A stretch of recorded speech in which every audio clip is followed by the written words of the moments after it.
غیبت، چغل خوری، جھوٹ بولنا، الزام تراشی، بہتان بازی، یعنی یہ جو زبان ہے نا، زبان کو درست استعمال کیجیے۔ یہ زبان نیگیٹو بہت چلتی ہے، برائیوں میں بہت چلتی ہے، گناہوں میں بہت چلتی ہے۔ اپنی زبان کو لگام دینا سیکھیے۔ میرے نبی علیہ الصلوۃ والسلام کے بعد ایک صحابی آیا کہ کہنے لگا، اللہ کے نبی صلی اللہ علیہ وسلم مجھے کچھ نصیحت فرما دیجیے، مجھے کچھ نصیحت فرمائیے۔ میرے نبی علیہ الصلوۃ والسلام نے یوں اپنی زبان کو پکڑا اور کہا، میرے صحابی اپنی اس زبان پر، اس گوشت کے ٹکڑے پر قابو پا لے، اس گوشت کے ٹکڑے پر قابو پا لے، تو فلاح پا جائے گا۔ یعنی نصیحت مختصر اللہ کے نبی علیہ الصلوۃ والسلام نے یہ کہ میرے صحابی اپنی زبان پر کنٹرول کرنا سیکھ، چونکہ میرے محترم دوستوں یہ زبان ہی تو ہے جو گناہ کراتی ہے، یہ زبان ہی غیبت کرواتی ہے، زبان جھوٹ بلواتی ہے، زبان بہتان بنواتی ہے، زبان الزام تراشی کراتی ہے۔ اس زبان کو جس نے قابو پا لیا، میرے نبی نے اس کو جنت کی بشارت دی ہے۔ میرے نبی نے فرمایا، تم دو چیزوں کی گارنٹی دے دو، ایک اپنی شرمگاہ کا درست استعمال کرو گے، دوسرا زبان کا درست استعمال کرو گے، میں محمد صلی اللہ علیہ وسلم تمہیں جنت کی گارنٹی دیتا ہوں، جنت کی گارنٹی دیتا ہوں۔ دو چیزوں کے درست استعمال سے میرے نبی نے جنت کی گارنٹی دی ہے۔ میرے محترم بھائیوں، ان میں ایک زبان ہے، زبان کا درست استعمال کیجیے۔ اپنی زبان سے کسی کو تکلیف مت دیجیے۔ بہتان بازی میں، الزام تراشی میں، جھوٹ بولنے میں، غیبت کرنے میں آج ہمیں مزہ آتا ہے۔ ایک دو چار دن پہلے میں ہوٹل پہ بیٹھا ہوا تھا، ہمارے ہمزلف ہیں، تو وہ ہنستے ہوئے کہنے لگے، خواتین میں غیبت کی بڑی عادت ہے۔ میں نے کہا، یار اب یہ ایسا دور نہیں ہے، اب دور تبدیل ہو گیا ہے۔ خواتین میں عادت وہ اپنی جگہ بالکل ہے، لیکن یہی عادت سیم آج مردوں میں بھی موجود ہے۔ کون سا مرد ہے مجھے بتاؤ تو ذرا جو غیبت نہیں کرتا؟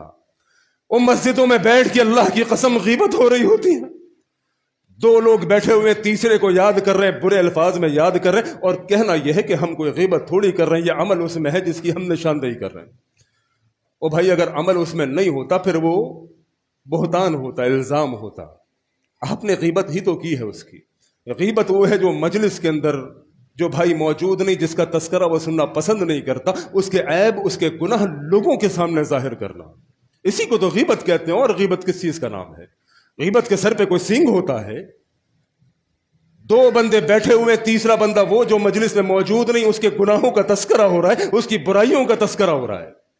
اور یار وہ بتاؤ تو ذرا، کون مجلس میں ایسا موجود اللہ کی قسم جس کی زندگی گناہوں سے خالی ہے؟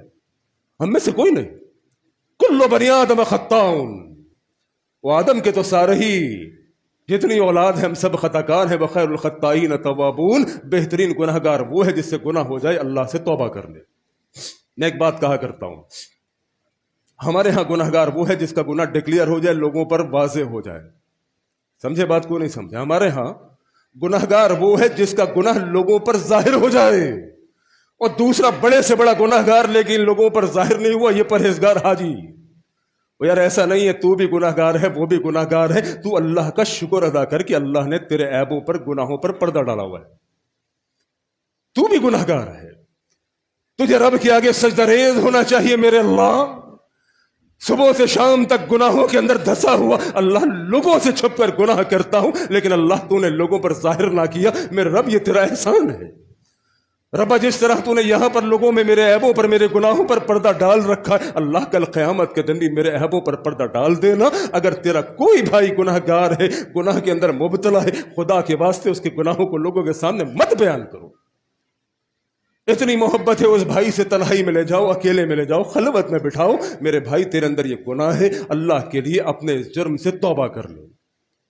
امام شافعی رحمہ اللہ فرمایا کرتے تھے، جس نے نصیحت کی اپنے بھائی کو بیچ میدان میں بٹھا کے، اس نے نصیحت نہیں کی، اس نے اپنے بھائی کو ذلیل کیا۔ چونکہ نصیحت کا یہ انداز نہیں ہوتا کہ لوگوں کے بیچ میں بٹھا کے آپ کسی کے گناہوں کا تذکرہ کریں۔ بھری مجلس ہے، یار تو نماز میں نہیں آتا، یار تو فجر کی نماز میں نہیں دکھتا، یہ کوئی انداز نہیں ہے میرے محترم بھائیوں۔ درست انداز یہ ہے کہ بھائی کو تنہائی میں لے کے جاؤ، اکیلے میں لے کے جاؤ، خلوت تنہائی کے اندر اس کو بٹھاؤ، اور اس سے پہلے اس کے لیے اللہ سے دعا کرو۔ دعا کے بعد اپنے بھائی کو بٹھاؤ اور کہو کہ اللہ کے بندے، تو مسلمان ہے، عبداللہ عبد الرحمن ہے، مجھے تجھ سے اللہ کے لیے محبت ہے، تو کہاں جہنم کے رستوں پہ جا رہا، اپنے اس عمل سے توبہ کر، تیرا یہ عمل رب کو برا لگتا ہے۔ یقین کیجئے جب اس انداز سے اصلاح کریں گے، اس بھائی کو اپنی غلطی کا احساس ہوگا، وہ نادم ہوگا، اور جب بھری مجلس میں بیٹھ کے اس کے گناہوں کا تذکرہ کرتے ہوئے اس کی نصیحت کی کوشش کریں گے، وہ کہے گا 2 گناہ تو تجھے پتہ چل گئے، باقی 2 اب اعلانیہ کروں گا۔ جب میں بے نقاب ہو گیا، جب بھری مجلس میں تو نے مجھے ننگا ہی کر دیا، اب بچا کیا ہے؟ تو کل تک جو گناہ وہ چھپ کر کیا کرتا تھا، پھر وہ اعلانیہ کرے گا، سر عام کرے گا۔ لہذا یہ کچھ باتیں ہو گئی۔ آخری بات، وقت انتہا